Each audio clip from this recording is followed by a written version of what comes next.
الشمس والقمر بحسبان والنجم والشجر يسجدان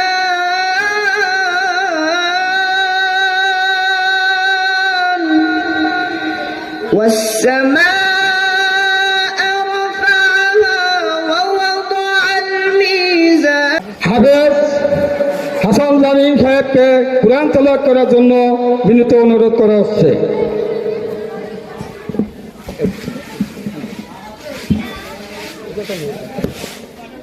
আসসালামু আলাইকুম ওয়া রাহমাতুল্লাহি ওয়া বারাকাতুহু। এখনো যারা আমরা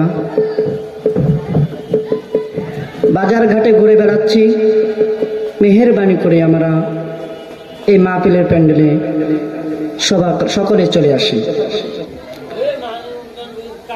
রব্বে করিম, হে আল্লাহ, আপনি সকলকে কবুল করুন। সকলে বলি আমিন।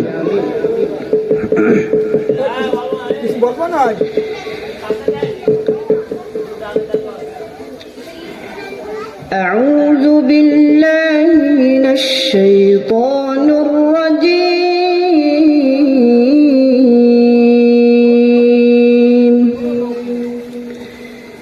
بسم الله الرحمن الرحيم.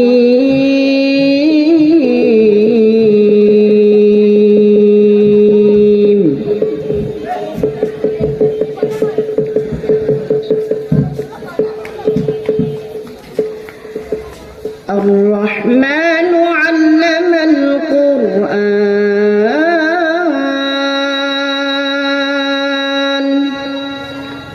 خلق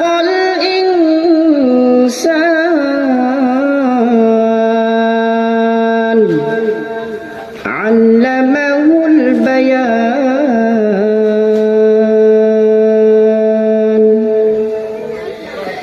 الشمس والقمر بحسبان والنجم والشجر يسجدان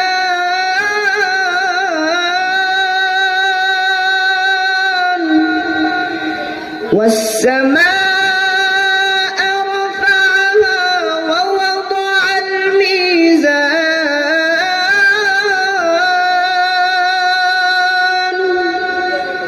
ألا تطغوا في الميزان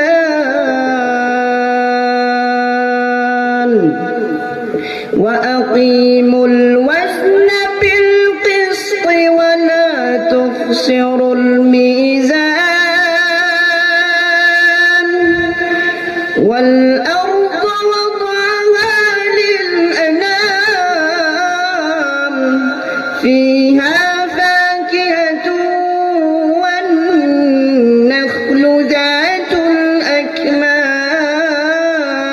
الأكمام والحب ذو العصف والريحان فبأي آلاء ربكما تكذبان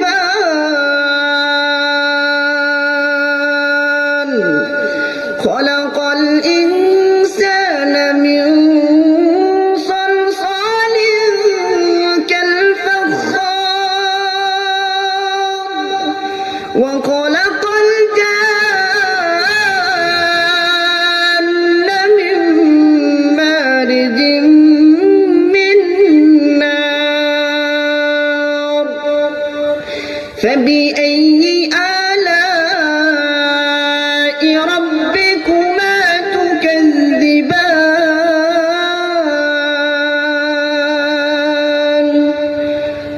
رب المشرقين